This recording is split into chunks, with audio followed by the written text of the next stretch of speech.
আমরা পরেশনাথ শিব মন্দিরের ওপরে উঠে এসেছি।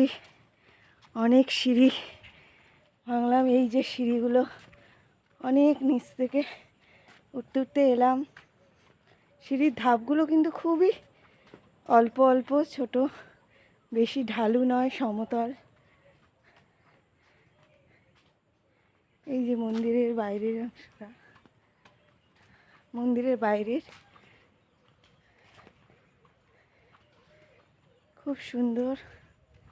এই যে আমরা ভোলে বাবার কাছে চলে এসেছি।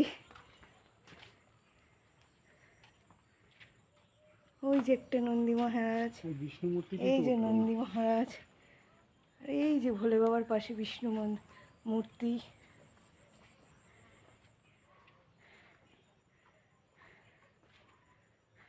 বাইরের দৃশ্য, ওই যে কংসাবতী নদী দেখা যাচ্ছে গাছপালা ফাঁক দিয়ে।